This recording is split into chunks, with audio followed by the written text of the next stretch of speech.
Well, joining me now is the great Dr. Sebastian Gorka, Senior Director for Counterterrorism. Dr. G, good to have you with us. I want to get your reaction to what happened yesterday in Boulder, Colorado. Well, I think you summed it up perfectly, Todd. And those posts from the president, from Stephen Miller, from DHS are everything you need to know. This is the result of Democrat policies. For 4 years, they opened our borders open wide to tens of millions of illegals, individuals who were not screened, who were not vetted. These individuals, in many cases, hate America. They hate not only America, but our civilization. For those who haven't watched the horrific videos from yesterday, all you need to know is what this man shouted as elderly Jewish Americans were on the ground in flames. He shouted anti-Jewish, Jew hatred epithets. He accused the nation of Israel of being genocidal and thus justified the maiming of American citizens, one of whom the local press reports is in fact, Todd, a Holocaust survivor.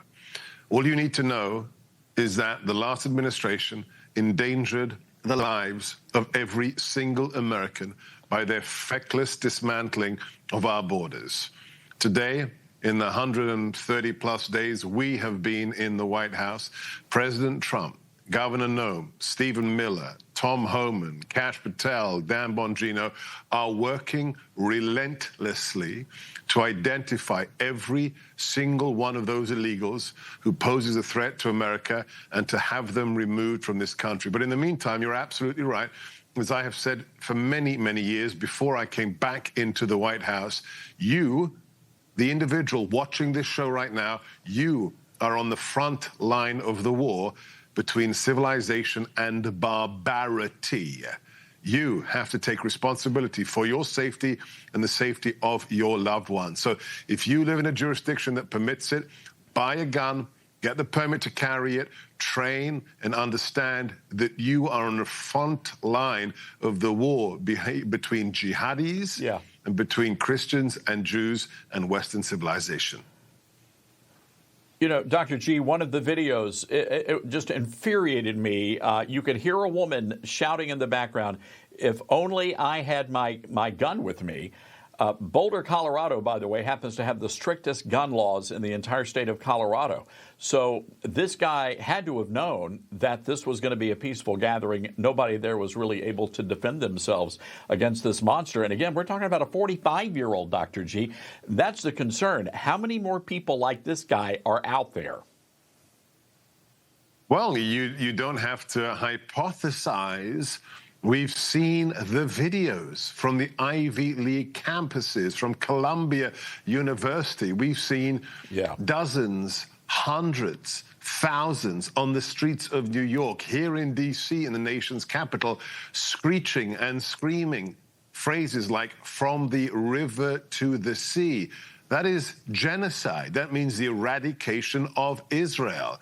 This is the reality of what has been incubated in America. When you have the president of Harvard incapable in front of Congress of stating that calls for genocide are bad on the campus of Harvard, then that's why the president's decision to make sure that these institutions do not receive a red cent of federal funding, and that we have people like Leo Tyrell, Harmeet Dillon at the DOJ who will be investigating the rampant anti-Semitism, but not just the anti-Semitism, the subversive, un-American actions being taken at these universities to inculcate basically terrorist propaganda across generations. That ends under this administration, Todd. Well, no doubt that you guys have done an incredible job. The reality is, as you said, there's a lot of danger lurking out there. What is your advice to people of the Jewish faith that are living here in America tonight? Are they safe?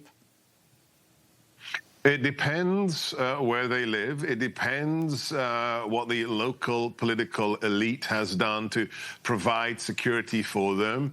I would hope they are members of faith communities, of synagogues that take the security of their parishioners, of their faithful seriously.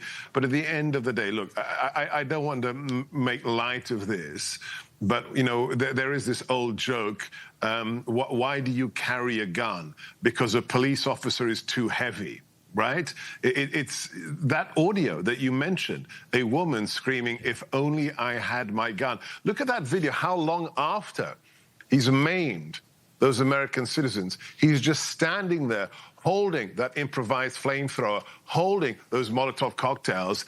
How many more people could he have maimed or even killed? That's the question, until those two brave law enforcement officers tackled him to the ground and arrested him. So at the end of the day, you have to, look, it's very simple. The war against jihad, we've killed over 100 high-value targets, leading jihadists, since the president was sworn in for a second time. We've unleashed the might of the greatest military in the world to kill jihadis. But the idea that the war against jihad is something that happens, you know, 8,000 miles away on the plains of Syria or Iraq or in the mountains of northern Somalia, no. Look at what's happening on the streets of Paris, on the streets of London. Look at what happened yesterday in Boulder, Colorado. This isn't something happening thousands of miles away. It's happening here. So take responsibility for your safety and the safety of your loved ones. All right, Dr. G, we're going to have to leave it there. Good seeing you, my friend, and thank you for serving our great nation. God bless. Thank you, Todd.